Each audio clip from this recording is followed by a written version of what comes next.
मैं बालक तू माता शेरावालिए। यह कहानी है जीरो से हीरो बनने की। वो व्यक्ति जो कभी दिल्ली के दरियागंज में जूस की दुकान चलाता था, उसने म्यूजिक इंडस्ट्री में कदम रखा तो पूरी इंडस्ट्री की रूपरेखा बदल दी। उस दौर में बड़ी कंपनियों को पछाड़कर पूरे मार्केट पर अपना कब्जा जमा लिया, लेकिन यही कामयाबी उसके लिए काल साबित हुई। तो कौन थे वो सिंगर जो अपनी मधुर आवाज और संगीत के जरिए लाखों करोड़ों दिलों पर राज करते थे? क्यों उनकी लोकप्रियता से अंडरवर्ल्ड डर गया और इस सिंगर की बेरहमी से सरेआम गोलियों से भूनकर हत्या कर दी? यकीनन हम बात कर रहे हैं कैसेट किंग गुलशन कुमार की। आज के इस वीडियो में हम आपको बताएंगे कि कैसे दिल्ली के दरियागंज के एक सामान्य परिवार का लड़का म्यूजिक इंडस्ट्री का किंग बन गया। आखिर क्यों बेरहमी से उसकी हत्या कर दी गई? क्या था अंडरवर्ल्ड कनेक्शन? वीडियो में हम बताएंगे सब कुछ। आप बने रहिए हमारे साथ। 5 मई 1951 को दिल्ली के मध्यम वर्गीय पंजाबी परिवार में जन्मे गुलशन कुमार के पिता चंद्रभान की दिल्ली के दरियागंज इलाके में जूस की दुकान थी।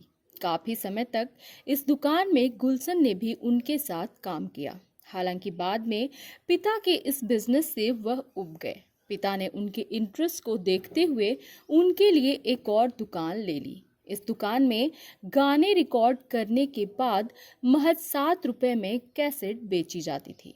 गुलशन कुमार ने इसी दुकान से सुपर कैसेट्स इंडस्ट्रीज लिमिटेड की नींव रखी, जो देश की सबसे बड़ी म्यूजिक कंपनी बन गई।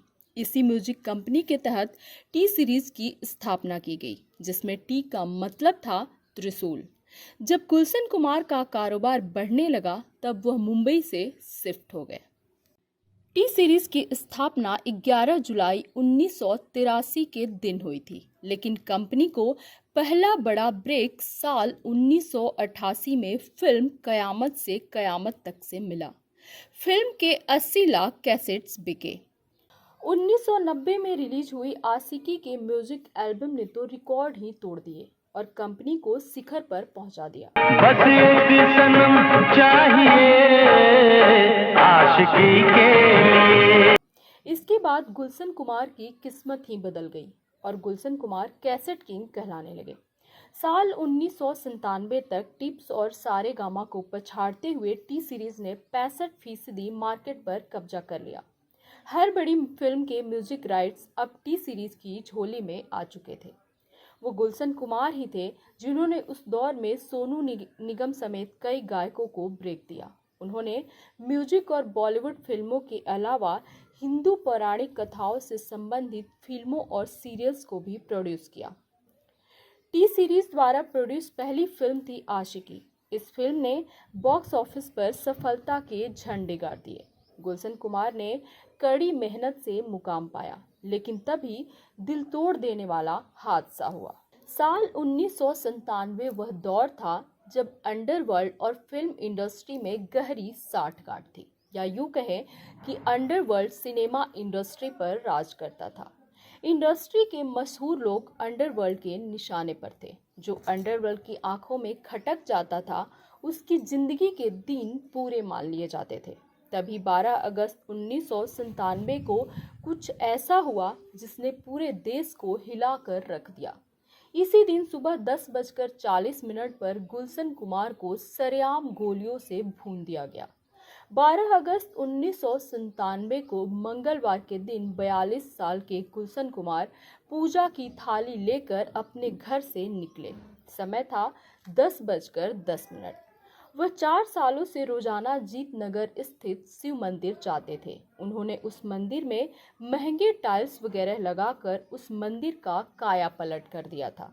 गुलशन कुमार का यह रूटीन अंडरवर्ल्ड को भी पता चल गया था।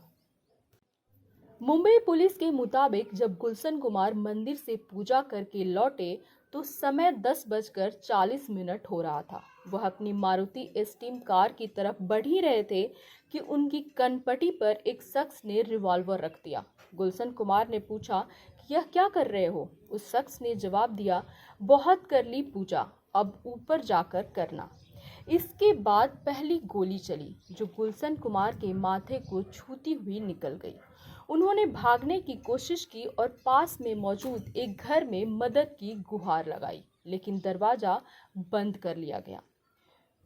दूसरे घर के भी दरवाजे बंद हो गए। गुलशन कुमार के ड्राइवर रूपलाल ने हमलावरों पर कलश फेंका तो 2 गोलियां उसके पैरों पर मार दी गई।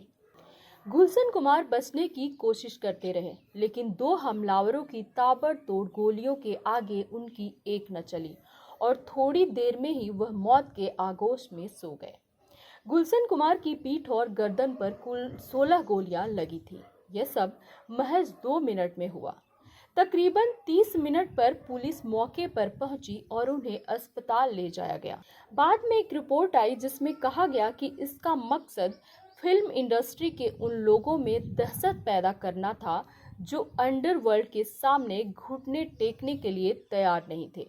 हालांकि गुलशन कुमार अंडरवर्ल्ड के पहले शिकार नहीं थे। उन्हें काफी समय से धमकियां मिल रही थी जिसे उन्होंने नजरअंदाज किया था।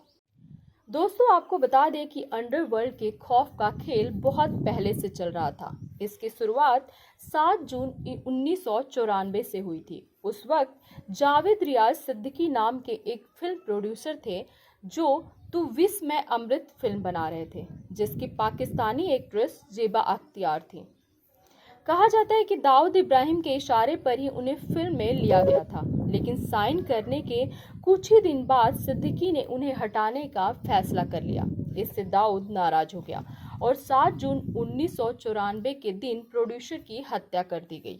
मीडिया रिपोर्ट्स की माने तो उसी दौरान गुलशन कुमार को भी अंडरवर्ल्ड से धमकी मिल रही थी। उनकी हत्या की एक वजह थी बॉलीवुड फिल्मों में भक्ति संगीत को बढ़ावा देना, तो वहीं दूसरी वजह यह थी कि 1997 में रिलीज हुई हाय अजनबी नाम की एक एल्बम, जिसके कुछ गानों को नदीम श्रवण की जोड़ी के नदीम सैफी ने खुद गाया था। नदीम चाहता था कि टी सीरीज इस एल्बम के राइट्स को खरीदकर इसे प्रमोट करे, लेकिन गुलशन कुमार इसके लिए तैयार नहीं हुए। दरअसल गुलशन ने नदीम से कहा था कि उनकी आवाज अच्छी नहीं है। हालांकि किसी तरह दोनों पक्ष मान गए और टी सीरीज ने राइट्स खरीद लिए। एल्बम के प्रमोशन के लिए वीडियो भी बनाया, लेकिन कामयाबी हाथ नहीं लगी। नदीम ने इसके लिए गुलशन कुमार को जिम्मेदार ठहराया और देख लेने की धमकी दी। कहा जाता है कि 5 अगस्त 1997 को गुलशन कुमार को अंडरवर्ल्ड डॉन अबू सलेम ने कॉल किया। उसने कहा, वैष्णो देवी में रोज लंगर खिलाते हो, कुछ हमें भी खिलाओ।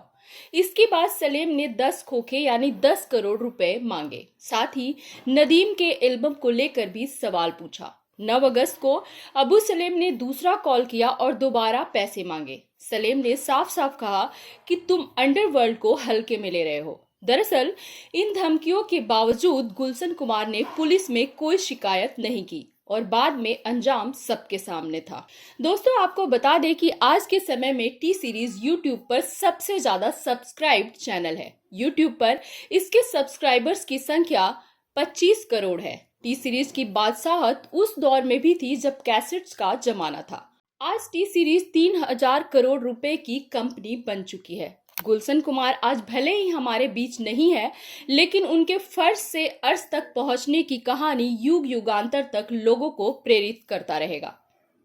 तो ये थी धार्मिक गीतों के जरिए पहचान बनाने वाले गुलशन कुमार की कहानी, जो दान पुण्य के लिए भी काफी चर्चा में रहते थे।